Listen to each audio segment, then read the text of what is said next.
Hi friends, അസ്സാം വലൈക്കും. ബിസ്മി ചലോട്ട എല്ലാവർക്കും സ്വാഗതം. ഇന്ന് നമ്മൾ നേന്ത്രപ്പഴം കൊണ്ടൊരു ഈസി സ്നാക്കാണ് കേട്ടോ തയ്യാറാക്കി എടുക്കുന്നത്. അപ്പോൾ നമുക്കിത് എങ്ങനെയാണ് തയ്യാറാക്കുന്നത് നോക്കാം. അതിനായിട്ട് ഞാൻ ഇവിടെ 3 നേന്ത്രപ്പഴമാണ് എടുത്തിട്ടുള്ളത്. നമുക്ക് തോലൊക്കെ കളഞ്ഞിട്ട് ഇതേപോലെ ഒരു ബൗളിലേക്ക് കട്ട് ചെയ്ത് ചേർത്ത് കൊടുക്കാം. ഒരു നേന്ത്രപ്പഴത്തിന് ഞാൻ 4ആയിട്ടാണ് കട്ട് ചെയ്തെടുക്കുന്നത് കേട്ടോ. അപ്പോൾ അങ്ങനെ 4ആയിട്ട് കട്ട് ചെയ്തെടുക്കുന്നത് പെട്ടെന്ന് തന്നെ നമ്മളിതൊന്ന് വഴറ്റി ഉടച്ചെടുക്കുന്നുണ്ട്. പെട്ടെന്ന് ഉടഞ്ഞു കിട്ടാൻ വേണ്ടിയിട്ടാണ് ചെറുതായിട്ട് കട്ട് ചെയ്യുന്നത്. അപ്പം നമുക്ക് പെട്ടെന്ന് ഉടച്ചെടുക്കാൻ പറ്റും. അപ്പോൾ അത്യാവശ്യം നല്ല പഴുത്ത പഴം തന്നെ എടുക്കാൻ ശ്രദ്ധിക്കുക. അങ്ങനെ എടുത്തു കഴിഞ്ഞാൽ നമുക്ക് എന്താ പറയുക, ടേസ്റ്റും കൂടുതലായിരിക്കും. ഈ സ്നാക്കിന് ടേസ്റ്റും കൂടുതലാണ്. നല്ല പഴുത്തിട്ട് തോലൊക്കെ കറുത്തിട്ടുള്ള പഴമൊക്കെ ആണെങ്കിൽ കളയണ്ട കേട്ടോ, ഒഴിവാക്കി കളയണ്ട. ഇതേപോലെ സ്നാക്ക് തയ്യാറാക്കി എടുക്കാം. നല്ല ടേസ്റ്റാണ്, സിമ്പിളാണ്, പെട്ടെന്ന് തന്നെ തയ്യാറാക്കി എടുക്കാം. അപ്പോൾ ഇതേപോലെ ചെറുതായിട്ട് ഈ 3 നേന്ത്രപ്പഴവും കട്ട് ചെയ്ത് ഇവിടെ എടുത്തു വെച്ചിട്ടുണ്ട്. അപ്പോൾ ഇത് നമുക്കൊന്ന് വഴറ്റിയെടുക്കണം. അതിനായിട്ട് ഇതുപോലെ ഒരു പാൻ എടുപ്പത്ത് വെക്കുക. ഇതിലേക്ക് 1 ടേബിൾ സ്പൂൺ നെയ്യ് ചേർത്ത് കൊടുത്തിട്ടുണ്ട്. നെയ്യൊന്ന് ചൂടായി വരുന്ന സമയത്ത് ഇതിലേക്ക് നമ്മളിവിടെ കട്ട് ചെയ്ത് വെച്ചിട്ടുള്ള നേന്ത്രപ്പഴം ചേർത്ത് കൊടുക്കാം. ഒരു മീഡിയം ഫ്ലെയിമിൽ വെച്ചിട്ട് നമുക്കിത് വഴറ്റിയെടുക്കാം. വീഡിയോ ഇഷ്ടമാകുകയാണെങ്കിൽ കണ്ടുകൊണ്ടിരിക്കുമ്പോൾ തന്നെ ഒരു ലൈക്ക് തന്ന് സഹായിക്കാൻ മറക്കരുത് കേട്ടോ. നിങ്ങളുടെ ലൈക്ക് പ്രധാനമാണ്. അതുകൊണ്ട് ഒരു ലൈക്ക് തരിക. മുന്നോട്ടുള്ള യാത്രയിൽ വീഡിയോകളെ ലൈക്ക് പ്രധാനമാണ്. എന്നെങ്കിലും നമ്മുടെ വീഡിയോസൊക്കെ മുന്നോട്ട് വരുള്ളൂ.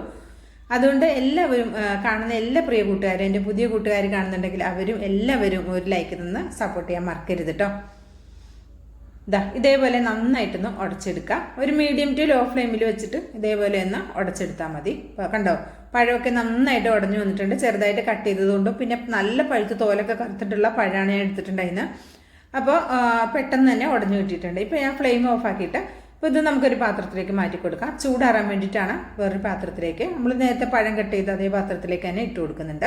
പിന്നെ നമുക്ക് കുറച്ച് കാര്യങ്ങൾ കൂടി ചെയ്തെടുക്കാനുണ്ട്. അതേ ഒരു പാൻ തന്നെ ഞാൻ അടുപ്പത്ത് വെച്ചിട്ടുണ്ട്. ലോ ഫ്ലെയിമിലാണ് വെച്ചിട്ടുള്ളത്.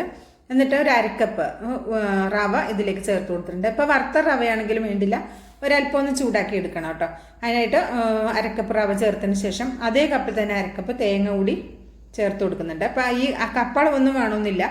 മീഡിയം വലുപ്പമുള്ള 3 നേന്ത്രപ്പഴത്തിലേക്ക് നിങ്ങളുടെ കയ്യിലിരിക്കുന്ന ഏതെങ്കിലും ഒരു ഗ്ലാസ് അളവാക്കി വെച്ചാൽ മതി കേട്ടോ. അപ്പോൾ ഇതിലേക്ക് തേങ്ങയും കൂടി ജസ്റ്റ് ഒന്ന് ചൂടായി വരുമ്പോൾ ഇതിലേക്ക് 2 ടേബിൾ സ്പൂൺ വെളുത്ത എള്ളാണ് ചേർത്ത് കൊടുക്കുന്നത്. അത് ചേർത്തിട്ട് ജസ്റ്റ് ഒന്ന് ചൂടാക്കി എടുക്കുക. എല്ലാം കൂടി നന്നായിട്ടൊന്ന് ചൂടാക്കി എടുത്താൽ മതി. വറുത്ത് കളർ മാറേണ്ട ആവശ്യമൊന്നുമില്ല കേട്ടോ. ഫ്ലെയിം ഒരിക്കലും കൂട്ടിയിടരുത്, പിന്നെ അങ്ങോട്ട് കരിഞ്ഞു പോകും. പിന്നെ ഒരു കരിഞ്ഞ ടേസ്റ്റ് വരും കേട്ടോ. ഇനി ഇതിലേക്ക് 250 ml കപ്പിൽ 1 കപ്പ് പാല്, സാധാരണ വിൽമയുടെ തിളപ്പിക്കാത്ത പാലാണ് ഞാൻ എടുത്തിട്ടുള്ളത്. കവർ പാലാണ് എടുത്തിട്ടുള്ളത്. അത് നമുക്ക് ഇതിലേക്ക് 1 കപ്പ് പാൽ ഒഴിച്ചു കൊടുക്കാം.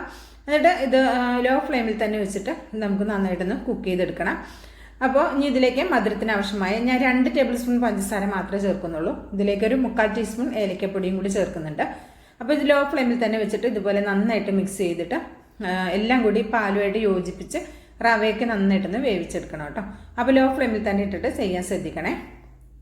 നിങ്ങളെടുക്കുന്ന റവ വെള്ളം കുടിക്കുന്നതിൻ്റെ അളവിന് വ്യത്യാസം ഉണ്ടാവും. അപ്പോൾ പാലിന് ചെറിയൊരു വ്യത്യാസമൊക്കെ വരും കേട്ടോ.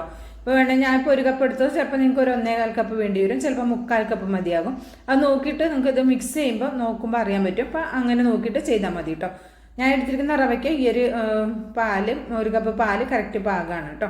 അപ്പോൾ ഇത് ഇതേപോലെ നന്നായിട്ടൊന്ന് യോജിപ്പിച്ച് നന്നായിട്ട് വേവിച്ചെടുത്തിട്ടുണ്ട് കേട്ടോ. റവയൊക്കെ നന്നായി വെന്ത് വന്നിട്ടുണ്ട്. ഇപ്പോൾ ഈ റവയും തേങ്ങയും എല്ലാം പാടെ മിക്സ് ചെയ്തപ്പോൾ നല്ലൊരു മണം വരുന്നുണ്ട് കേട്ടോ. ഇനി ഇതിലേക്ക് നമ്മളുടെ വഴറ്റി വെച്ചിട്ടുള്ള നേന്ത്രപ്പഴം കൂടെ ചേർത്തിട്ട് ഈ റവയും നേന്ത്രപ്പഴവും എല്ലാം കൂടി നന്നായിട്ട് യോജിപ്പിച്ചെടുക്കുക. ഈ റവയിലേക്ക് നേന്ത്രപ്പഴം ഫുള്ളായി മിക്സ് ആവുന്ന രീതിയിൽ നന്നായിട്ട് യോജിപ്പിച്ചെടുക്കുക കേട്ടോ. ഇത് നമുക്ക് നല്ല ടേസ്റ്റാണ് കഴിക്കാനായിട്ട്. നമുക്കിത് വെറുതെ കഴിക്കാൻ, ഇതിങ്ങനെ മിക്സ് ചെയ്തിട്ട് നമുക്കിത് വെറുതെ കഴിക്കാനും നല്ല ടേസ്റ്റാണ് കേട്ടോ. ഇപ്പം നേന്ത്രപ്പഴമൊക്കെ കഴിക്കാത്ത കുട്ടികൾക്ക് ഇങ്ങനെയൊക്കെ ഒന്ന് റെഡിയാക്കി കൊടുക്കുന്നുണ്ട്, തീർച്ചയായിട്ടും ഇഷ്ടമാകും. ഇത് കുട്ടികൾക്ക് മാത്രമല്ല വലിയവർക്കും ഇഷ്ടമാകും. ഇവിടെ വീട്ടിൽ എല്ലാവർക്കും ഒരേപോലെ ഇഷ്ടമായ ഒരു സ്നാക്കാണ് ഇങ്ങനെ തയ്യാറാക്കി എടുക്കുന്ന ഈ ഒരു സ്നാക്ക്. ഒരുപാട് ഇഷ്ടമാണ് കേട്ടോ. ഇത് നമ്മൾ ഉണ്ടാക്കി വെച്ചാൽ അപ്പോൾ തന്നെ പാത്രം കാലിയാകുന്ന ഒരു സ്നാക്ക് കൂടിയാണ് കേട്ടോ. അപ്പോൾ ഇതേപോലെ ഞാൻ ലോ ഫ്ലെയിമിൽ വെച്ചിട്ട് ഇതേപോലെ ഒന്ന് മിക്സ് ചെയ്ത് എല്ലാം പാട് നന്നായിട്ട് യോജിപ്പിച്ചെടുത്തിട്ടുണ്ട് കേട്ടോ. ഇതേപോലെ ശ്രദ്ധിക്കണം കേട്ടോ. നന്നായിട്ട് റവ അവിടെ ഇവിടെ കിടക്കരുത്, പിന്നെ മാറി നിൽക്കരുത് റവ. അതിനെ എല്ലാം കൂടി പഴത്തിലോട്ട് യോജിപ്പിച്ച് കൊണ്ടുവരണം കേട്ടോ. അപ്പോൾ ഇനി അങ്ങോട്ട് ഫ്ലെയിം ഓഫാക്കി കൊടുക്കുക.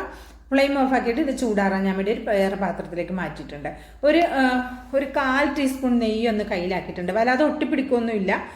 എന്നാലും വെറുതെ ഒരു 1/4 ടീസ്പൂൺ നെയ്യ് ഒന്ന് കയ്യിലാക്കിയിട്ട് ജസ്റ്റ് ഒന്ന് കുഴച്ചെടുക്കുന്നുണ്ട്. നമ്മൾ അത്യാവശ്യം നന്നായിട്ട് മിക്സ് ആക്കിയിട്ടുണ്ട്, പക്ഷെ എന്നാലും ജസ്റ്റ് ഒന്ന് കുഴച്ചെടുക്കുക. എന്നിട്ട് നമുക്കിത് ഇഷ്ടമുള്ള ഷേപ്പിൽ നമുക്കിത് റെഡിയാക്കി എടുക്കാൻ പറ്റും കേട്ടോ. അപ്പോൾ നിങ്ങൾക്ക് ഏത് ഷേപ്പാണോ ഇഷ്ടം ആ ഷേപ്പിൽ ഇത് റെഡിയാക്കി എടുക്കാം. നിങ്ങൾക്കിത് ഉരുട്ടിയിട്ട് ഒരു ബോൾ പോലെ ആയിട്ട് ചെറിയ ചെറിയ കുഞ്ഞു ഉണ്ടയായിട്ട് വേണമെങ്കിൽ അങ്ങനെയും തയ്യാറാക്കി എടുക്കാം. അപ്പോൾ സിമ്പിളായിട്ട് നമുക്ക് തയ്യാറാക്കി എടുക്കാൻ പറ്റും. എണ്ണത്തിലും കൂടുതൽ കിട്ടും അങ്ങനെ തയ്യാറാക്കുമ്പോൾ. എങ്ങനെയാണോ നിങ്ങൾക്ക് ഇഷ്ടം അതനുസരിച്ചിട്ട് ഷേപ്പ് നിങ്ങളെ ഇഷ്ടത്തിനനുസരിച്ച് ചെയ്തെടുത്താൽ മതി കേട്ടോ. അപ്പോൾ ഈ ഒരു ഷേപ്പിലാണ് ഇപ്പം ഞാൻ റെഡിയാക്കി എടുക്കുന്നത്. ഇതേപോലെ നമുക്ക് ബാക്കിയുള്ളതും ആക്കിയെടുക്കാം.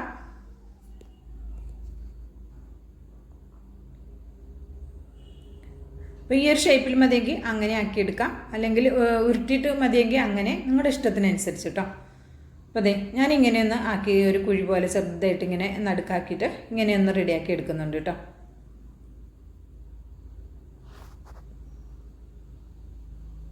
ഇതേപോലെ നമുക്ക് ബാക്കിയുള്ളതും റെഡിയാക്കി എടുക്കാം. അപ്പോൾ ഇതേ മുഴുവനും ഞാനിവിടെ റെഡിയാക്കി എടുത്തിട്ടുണ്ട്. ഇനി നമുക്കിത് വളരെ കുറച്ച് ഓയിൽ ഒഴിച്ചിട്ട് നമുക്കിതൊന്ന് ഫ്രൈ ചെയ്തെടുക്കാം. നിങ്ങൾക്ക് നെയ്യ് മതിയെങ്കിൽ നെയ്യ് എടുക്കാം. ഞാനത് ഇത്ര ഓയിൽ എടുക്കുന്നുള്ളൂ.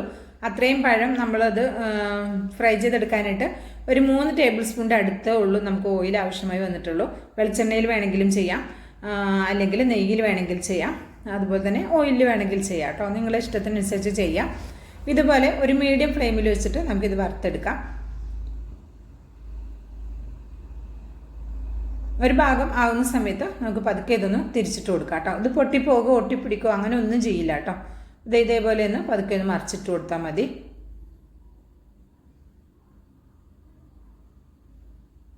കുട്ടികൾ സ്കൂളിൽ വരുന്ന സമയത്തൊക്കെ കൊടുക്കാൻ പറ്റിയ നല്ല ടേസ്റ്റി ആയിട്ടുള്ള നല്ല ഹെൽത്തി ആയിട്ടുള്ള ഒരു സ്നാക്കാണ്. അപ്പോൾ നിങ്ങൾക്ക് ഞാൻ പഞ്ചസാര 2 ടേബിൾ സ്പൂൺ ചേർത്തു. നിങ്ങൾക്ക് പഞ്ചസാര വേണ്ടാന്നുണ്ടെങ്കിൽ അതിന് പകരം ശർക്കരപ്പാനി ചേർത്ത് കൊടുക്കാം കേട്ടോ. ഇനി അല്ലെങ്കിൽ ശർക്കര ഒരു പകുതി ഉണ്ട ശർക്കര എടുത്തിട്ടൊന്ന് ചീകിയിട്ട് അതും തേങ്ങയിൽ മിക്സ് ആക്കുമ്പോൾ റവയിലും തേങ്ങയിലും കിടന്നിട്ട് അങ്ങ് മിക്സ് ആയിക്കോളൂ കേട്ടോ. അങ്ങനെയും വേണമെങ്കിൽ തയ്യാറാക്കി എടുക്കാം. അപ്പം ഇത്രേ ഉള്ളൂ. വളരെ സിമ്പിളായിട്ട് ചെയ്തെടുക്കാവുന്ന നേന്ത്രപ്പഴം കൊണ്ടുള്ള നല്ല ഹെൽത്തി ആയിട്ടുള്ള ഒരു സ്നാക്കാണ്. ഇഷ്ടമായിട്ടുണ്ടെങ്കിൽ ട്രൈ ചെയ്ത് നോക്കുക, അഭിപ്രായം അറിയിക്കുക. ലൈക്കും ചെയ്യണം കേട്ടോ. ലൈക്ക് ചെയ്യാൻ മറക്കരുത്, ലൈക്കും ചെയ്യണം. അതുപോലെ തന്നെ സബ്സ്ക്രൈബ് ചെയ്ത് കാണുന്ന എൻ്റെ എല്ലാ പുതിയ കൂട്ടുകാരും ഒന്ന് സബ്സ്ക്രൈബ് ചെയ്ത് ബെല്ലൈക്കൺ എനേബിൾ ചെയ്ത് വെച്ചാൽ മാത്രമേ നമ്മളിടുന്ന വീഡിയോസിൻ്റെ നോട്ടിഫിക്കേഷൻ നിങ്ങളിലേക്ക് എത്തുള്ളൂ കേട്ടോ. അപ്പം ഇൻഷാ അല്ലാഹ് അടുത്ത നല്ലൊരു അടിപൊളി വീഡിയോ ആയിട്ട് എത്തുന്നവരേക്കും എല്ലാവർക്കും നന്ദി, നമസ്കാരം.